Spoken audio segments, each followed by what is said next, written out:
Você já parou para pensar que a sua empresa pode estar pagando impostos a mais? O nosso sistema tributário é bem complexo e é comum as empresas pagarem mais do que o devido.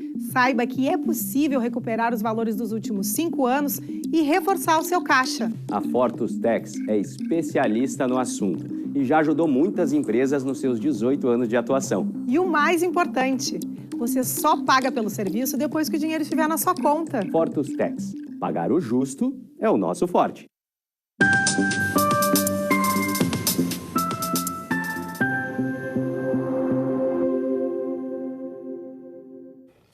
Olá, estamos começando agora mais um programa Papo Certo inédito para vocês, sempre trazendo assuntos de relevância das diversas áreas do direito, empreendedorismo e saúde. Olá, minhas amigas, meus amigos, sejam bem-vindos. Hoje nós estaremos falando sobre criatividade no empreendedorismo. Estamos recebendo aqui o empresário e publicitário Eugênio Corrêa. Muito obrigado, Eugênio, pela presença no Papo Certo. Eu que agradeço aí a oportunidade da gente falar um pouquinho aí desses temas que somos apaixonados, né? Entretenimento, cultura, empreendedorismo. Empreendedorismo é um termo que está muito em voga agora, né? Nos últimos anos, mas a gente já faz empreendedorismo a vida inteira, né? Sempre teve na veia de muita gente aí que começou com as coisas aqui no Brasil, no mundo, em Porto Alegre.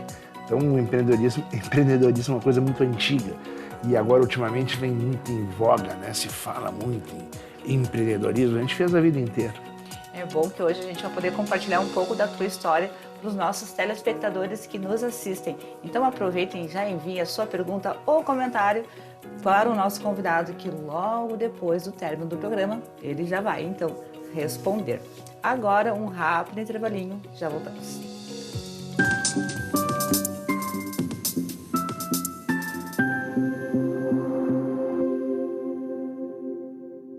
Tá difícil encontrar o profissional certo para a sua empresa? Precisa de alguém detalhista para aquela vaga no financeiro? Quem sabe um criativo para o marketing? Ou ainda, alguém focado em resultados? A Fortus RH utiliza técnicas de seleção e processos estruturados, realizando entrevistas e aplicando provas e testes específicos. Tudo isso para buscar a pessoa certa para a vaga certa. Fortus RH. Conectar pessoas é o nosso forte.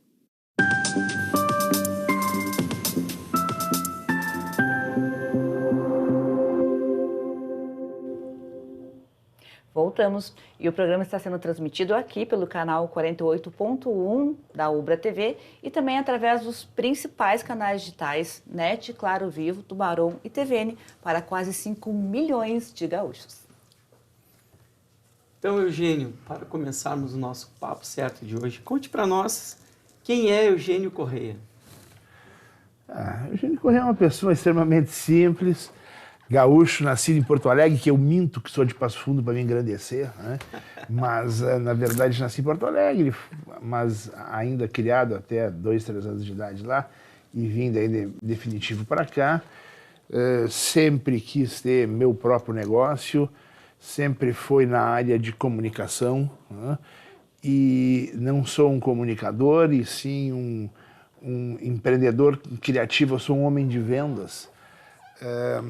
Quando eu me posicionei na minha vida, assim, qual é o teu ofício, e ele é ser corretor de anúncios, foi onde a base de tudo, né, que aconteceu comigo foi vendendo publicidade, vendendo marketing. Aí depois a gente acabou, né, por força do destino, se tornando gestor aí de algumas coisas.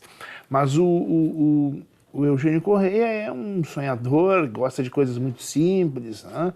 Gosto de ter uma vida confortável, discreta, com a família, sou bem família, mesmo já tendo participado, feito toda a minha vida aí, em gestão de grandes eventos, já tivemos muita coisa, né, na área de entretenimento, desde casas noturnas, na época até bingo, na época que o bingo era um entretenimento e regido, né, dentro das normas legais da legislação federal. A gente foi proprietário de casas de bingo, muitas discotecas, muitas coisas que fizeram aí história em Porto Alegre no entretenimento, a gente teve a honra aí de participar. Tu começaste falando antes ali na escalada do programa que já se nasce no mundo empreendedor, mas aonde foi o teu despertar? É isso que eu quero fazer na minha vida. Quando eu, guri ali, da menor de idade, 16 anos, eu tinha uma caixinha de som e eu comecei a fazer festinhas em prédios de edifícios, né? E cobrava ingresso para entrar e tinha resultado no final. Festas era o que se tinha na época, vivendo em Porto Alegre. Mais tarde eu acabei indo trabalhar numa emissora de rádio, na Rádio Cultura Pop, que se transformou em Rádio Cidade.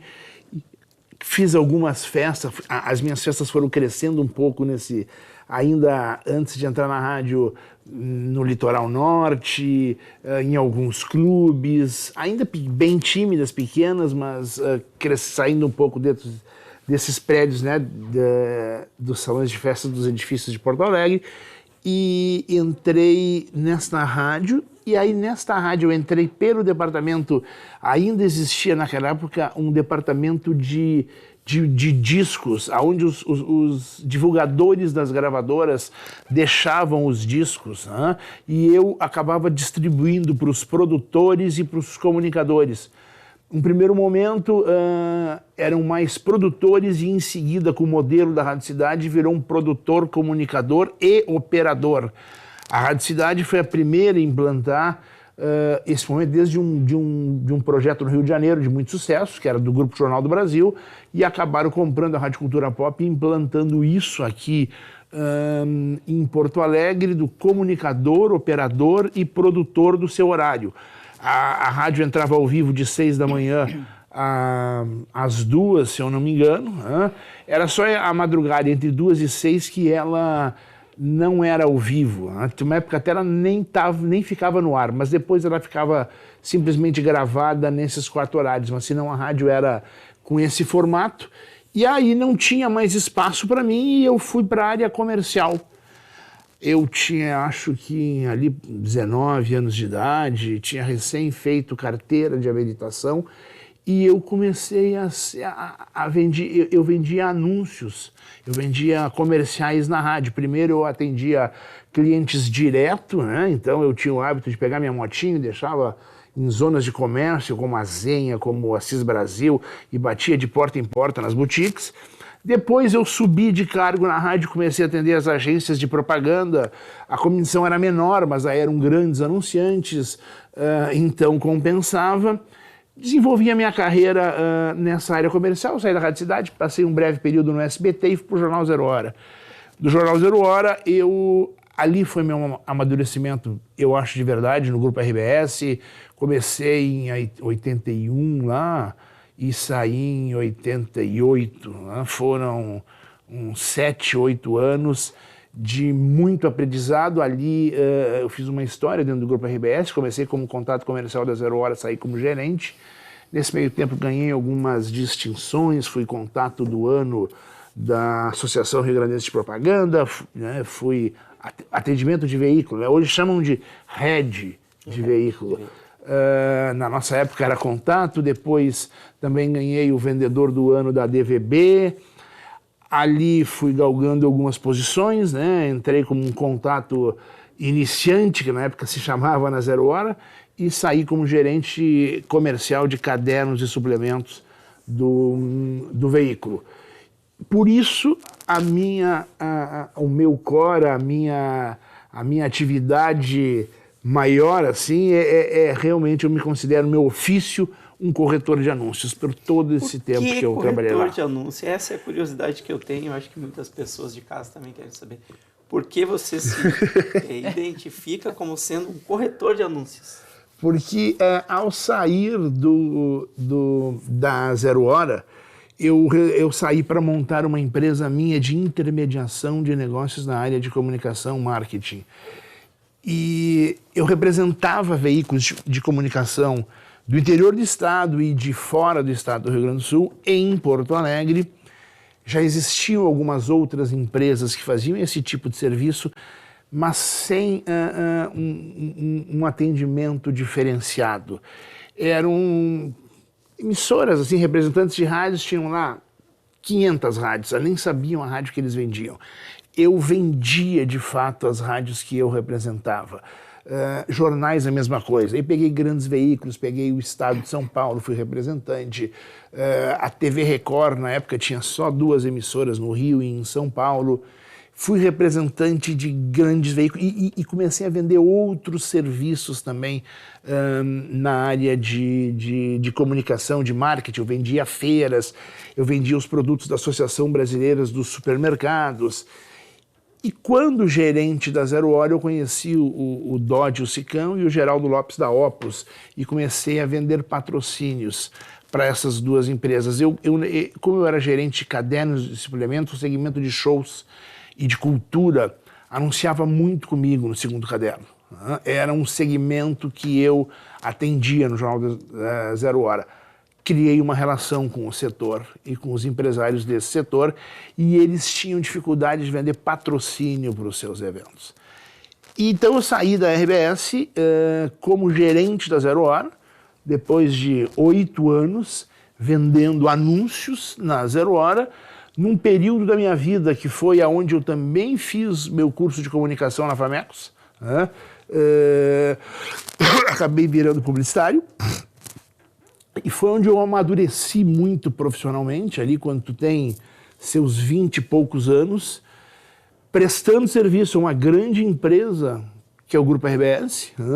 Naquele momento, hoje é diferente, a mídia impressa já não tem nem perto a força que teve naquela época, né? Hoje os meios digitais aí tomaram conta, mas ser contato do Jornal Zero Hora era de muito prestígio.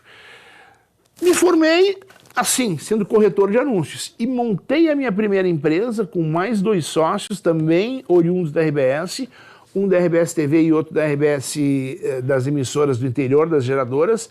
Montamos a nossa empresa de intermediação. Enquanto tu começa a vender anúncio, e vendi também muito comercial de TV, vendi rádio e vendo qualquer tipo de serviço. Então eu sou um profissional de vendas. Claro que me intitular como corretor de anúncios tem um lado folclórico, obviamente. Uma vez eu adorei um amigo meu que era gestor de uma grande empresa, de uma corretora imobiliária, que perguntaram qual era a profissão dele, e ele, olha, eu sou corretor de imóveis. E eu sou corretor de anúncios, acabei virando gestor por força do destino, né? Montei o meu negócio, e aí fui obrigado a um dia sair um pouco da venda e ir muito para a gestão. Mas ainda adoro venda, sabe? Ainda tenho uma ótima relação no mercado, gosto muito, e eu acho que também sou um pouquinho de artista frustrado, sabe? Então eu não consegui ser cantor, não consegui pintar, não consegui fazer nada disso, então eu vendo... Então fui para os bastidores, e sempre para a área de vendas, que é que me encanta, que me fascina, sempre tentando buscar um patrocínio. É isso que a gente gosta de ser, por isso o corretor de anúncios. É interessante essa parte que tu traz, né, que conheceste o Sicão e o Dodge, e o Planeta Atlântida, ele é um dos criadores do Planeta Atlântida, então eu quero te pedir para contar para o nosso telespectador como que surgiu, se já existia, como foi que tudo desenvolveu. Basicamente assim, eu e mais esses meus 2 sócios tínhamos uma empresa chamada Mercado Sul e a gente intermediava, vendia patrocínios para a DC7. Mais tarde a Mercado Sul um sócio foi para aviação, outro sócio foi ser gestor de algumas coisas em Pelotas, virou professor da universidade, e eu não tinha mais estrutura para tocar todos os produtos, o portfólio que a Mercado Sul tinha, né? E aí acabei me envolvendo muito com a DC7. A DC7 se mudou de Porto Alegre para São Paulo. Eu, num primeiro momento, fui junto, mas eu vi que em São Paulo eu ia ser amigo do príncipe, em Porto Alegre eu poderia ser o rei. Exatamente. Aí eu resolvi retornar a Porto Alegre e comecei a ter uma participação pontual em algumas coisas com a DC7. Criamos a DC7 Sul, fazíamos bastante shows. Aí depois montamos bingo, montamos outras coisas. Como a Liquid restaurante. Ibiza. A Liquid e a Ibiza foi... A DC7 participou numa operação da Ibiza em Gramado. A Ibiza eu tive uma participação por uma relação que eu tinha pessoal muito forte com a família Rigoto, que montou um negócio, e aí eu prestei para eles, eu tinha uma pequena participação, prestando serviço na área de patrocínios, de bandeiras, de marketing, de divulgação, construir a relação que a Ibiza tinha com a Rede Atlântida quando se lançou no mercado, né? Mas com a DC7 aí eu cuidava das coisas aqui da DC7 em Porto Alegre. Fizemos um show do Tim Maia inesquecível, pitoresco, cheio de histórias. Passaria um dia inteiro contando sobre este e mais uns 5 shows que eu fiz com o Tim Maia, que daria só isso um livro, né? Ou no mínimo um capítulo de um livro. Minha relação com aquele grande ser humano, né? E um talentosíssimo artista que nos deixou super cedo. Aí eu tinha uma relação do meu tempo de RBS muito próxima com o Renato Sirotsky, que era um executivo do grupo e se tornou, num determinado momento, o head de eventos e promoções do grupo RBS, ao lado do Claro Gilberto. A DC7, antes mesmo de eu participar, de ter a relação com eles, a DC7 foi a empresa que mais fez eventos assinados pela Rádio Atlântida. A DC7, na minha época, como ainda gerente comercial de cadernos e suplementos da Zero Hora, a DC7 criou um evento chamado Atlântida Rock Sul Concert. E o Atlântida Rock Sul Concert foram 4 sábados consecutivos no Gigantinho, um mini festival com 4, 5 bandas por noite, 2, 3 bandas do Rio Grande do Sul e 2 bandas de fora do estado, do centro do Brasil. Na época que o pop rock era o gênero que estava bombando, a Titãs, Isso Paralamas. lá em 96, já 28 anos atrás, né? Isso, Planeta. Essa história foi antes ainda, foi no início dos anos 90. Primórdios, então. Os primórdios, o Atlântida Rock Sul Concert. E eu ajudei, eu não tinha nada a ver com aquilo, eu só tinha uma mídia de anúncios na Zero Hora que eu estava recebendo. E para viabilizar um negócio, e aí a DC7 fechou uma parceria com a Rádio Atlântida e eu ajudei a vender um patrocínio para o Tênis Faster, era um produto das empresas Grendene, que existia naquela época. Então eu já gostava muito e vendi para ajudar a viabilizar um negócio, só tinha alguns anúncios na Zero Hora. Aí a minha relação começou a ficar muito próxima com a DC7 com a Opus, né? E a DC7, então, a Opus vendia mais, produzia coisas mais na área erudita, na área de teatro, e a DC7 sim fazia os grandes eventos mais populares, o rock and roll, o pop rock. E o Renato Sirotsky, num determinado momento, me procurou e disse, olha, Eugênio, eu estava vendo aqui, agora tu está de parceiro da DC7, fazendo as coisas sócio da operação regional da DC7, a gente quer fazer aí os 20 anos da Rádio Atlântida, estamos comemorando agora, isso era meados de 95, estamos comemorando no verão de 96 os 20 anos da rádio. A rádio começou como Cultura Pop lá em 76. Desculpa, Gaúcha FM, Gaúcha Zero Hora FM. Era uma rádio aquelas de dentista, assim, né? Só com música erudita e um programa do Pedro Sirotsky às sextas e sábados de rock and roll entre meia-noite e 3 da manhã. A rádio estava comemorando naquele verão de 96, então, os 20 anos de existência, desde a Gaúcha FM, e o Renato disse, olha, eu quero que a DC7 faça crie um produto e vamos fazer um grande evento de verão em parceria. O que tu acha? Eu acho um ótimo negócio, né? Sentei com o Dodge, com o Sicão e começamos a criar. E aí eu que ficava aqui em Porto Alegre, desenvolvido com muita coisa, né? Em São Paulo, estava no meio das turnês de Michael Jackson, enfim, coisas bastante grandes, né? E eu aqui tendo que me virar muito sozinho. Aí peguei uma equipe aqui, montei gente que está conosco até hoje, como a Bia Wetzel, foi parceira na época, ela aqui do Rio Grande do Sul, ajudando muito a cuidar da logística dos artistas. E aí criamos um evento que começava com um Réveillon na Praia da Guarita, em Torres, com o Milton Nascimento, fazendo um show com muitas luzes, projeções na Pedra da Guarita, lá em Torres, no Ano Novo, e terminaria com ações de carnaval em Capão da Canoa. No meio, todos os finais de semana, com eventos recheados, focados sempre num público mais jovem. Então tinha corrida de motocross, tinha várias coisas, alguns shows, um luau com a Fernanda Abreu na beira da praia em Xangri-Lá. Os DJs começavam a se falar em DJs talentos, assim, não era uma coisa simplesmente um cara que vai lá e botava som, como era nas minhas festinhas de garagem. Dos prédios e das garagens.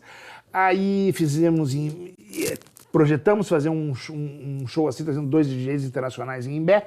E aí foi aquele conjunto de coisas, fomos lá, provamos junto ao Grupo RBS, essa grande ação. O Geraldo Correia era o gestor do grupo inteiro na época, o Renato era diretor das rádios e diretor de eventos. E em seguida aí fomos finalizar o produto, e entre estas ações tinha um show na Saba Campestre, ali em Atlântida, do Paralamas do Sucesso, com outras 2 bandas gaúchas abrindo, mas era simplesmente um show do Paralamas do Sucesso. Eu tinha uma amizade muito próxima com o presidente da Saba na época, o Mário Potsaruk, e uma das ações era esse show. Aí o Dodge, né, que tem uma veia criativa muito significativa, muito acirrada, assim, a gente começou a conversar sobre a Bilhão, disse, cara, por que a gente não reúne tudo isso faz uma coisa e só, faz né? uma coisa só? Em vez de sair o Milton Nascimento em Torres, o motocross aqui, vamos tentar botar tudo aqui, fazer um grande final de semana, uma bomba atômica E aí nasceu a bomba E aí atômica. nasceu o Planeta Atlântida. E ele deu esse nome, e tinha os Planet Hollywood, lembra que eram uns...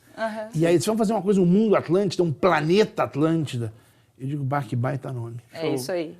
E A aí, sua, até história, hoje, a sua história é realmente bem interessante. a gente nem até- interrompeu, a gente deixou ele Não, mesmo, a né? gente Contando. estendeu aqui porque a história do Planeta Atlântida, que hoje faz muito parte da cultura de verão, né, principalmente dos jovens aqui do Rio Grande do Sul. Os nem tão jovens como eu também frequentam o Mas planeta. os mais jovens já nasceram vivendo o Planeta Atlântida. Parabéns aí pela grande trajetória. A gente extrapolou um pouquinho o tempo, mas Não, valeu agora a eu vou pena. chamar o intervalo, mas fiquem com a gente que o Eugênio vai contar, sabe o que para vocês, sobre o cais embarcadeiro.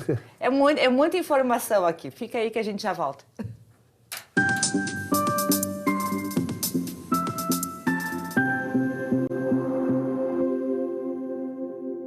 Tal ganhar o prato do seu acompanhante. Com esse app você compra um e ganha um. Simples assim. Vale também para ingressos e hospedagens. De Gramado para o Brasil, o Prime Gourmet traz experiências incríveis para você. Baixe o app grátis e assine quando for usar. Já somos mais de 500 mil aproveitando esse guia gastronômico e turístico. Faça parte desse clube também. Para o cliente, economia e experiências em dobro por um ano. Para o parceiro Prime, clientes selecionados. Uma forma elegante de utilizar descontos. Em tempos de juros altos, margens reduzidas e incertezas, rever estratégias é fundamental para manter o seu negócio competitivo. Esse cenário exige planejamento e organização financeira. Nessas horas, qualquer ajuda é bem-vinda, mas a ajuda de um especialista é necessária. A Fortus Consulting conhece na prática e tem as soluções adequadas para cada situação. Fortus Consulting. Melhorar os seus resultados é o nosso forte.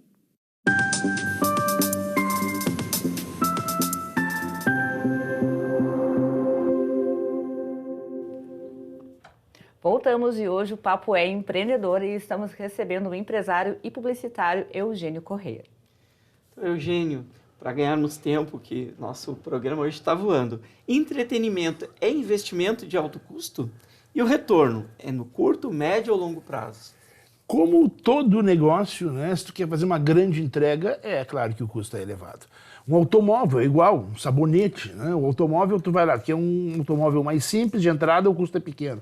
Tu quer um automóvel lá, um Rolls Royce, o valor é diferente, mas também te entrega uma outra navegação.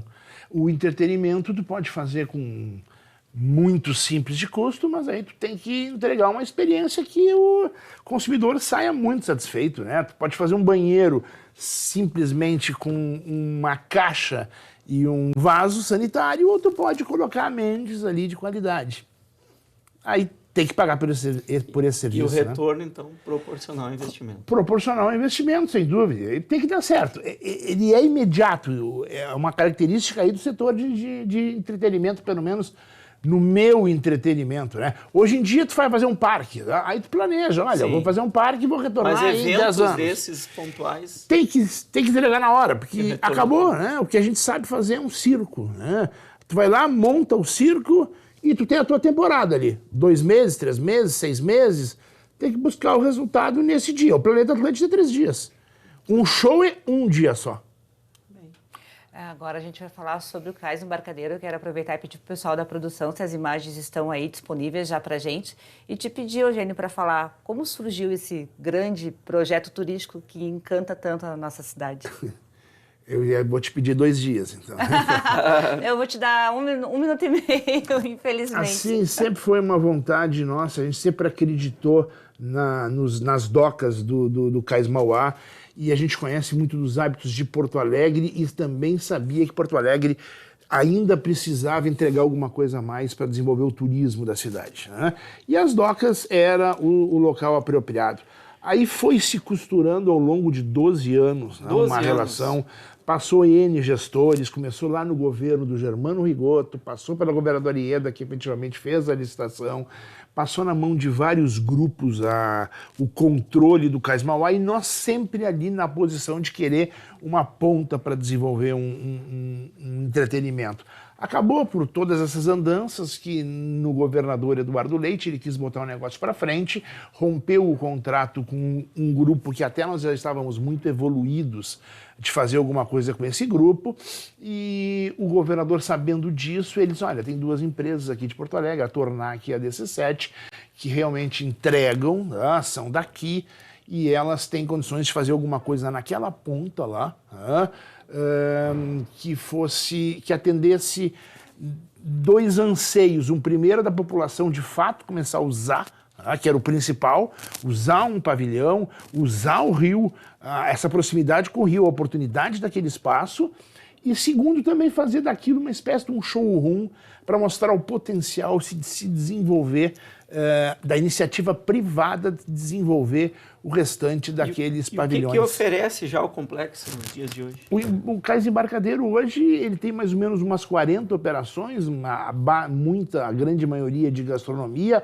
vários tipos de gastronomia, muito legítimas, de muita qualidade, mas para todos os bolsos, né? Então, tem uma Alameda Gourmet, uma travessa do Pôr do Sol com restaurantes, e cada vez mais espaços para entretenimento. Nós temos lá o Espaço Multiverso, que mostra, é um espaço de projeções mapeadas, que ele tem mostra do Van Gogh, mostra do Monet, agora está entrando do Salvador Dalí, também é um espaço muito voltado. Conhece lá, tivesse a oportunidade? Pô, imagina, nos orgulha muito. O porto-alegrense que ainda não foi ao Cais Embarcadero, infelizmente o programa está chegando ao fim, mas vai lá, conhece, porque realmente vale muito a pena. Quem não é de Porto Alegre, é uma grande atração turística da nossa cidade. Realmente. Eugênio, eu agradeço muito a tua presença aqui. Olha, dava para fazer assim, uns 3 programas num só. Muita história para contar. Parabéns pela tua trajetória. Eu fico feliz aí de poder participar, à tua disposição. Agradeço também a todos que nos assistiram aqui. Vou deixar um abraço muito especial para o pessoal lá do Centro Histórico da nossa capital, Porto Alegre. Também vou deixar um abraço hoje para os queridos Dodge e Fernanda Sirena, que são figurinhas carimbadas lá na minha coluna social. Então, pessoal, ficamos por aqui e amanhã vocês já sabem que o papo é de saúde. Mais um programa inédito para vocês. Até lá!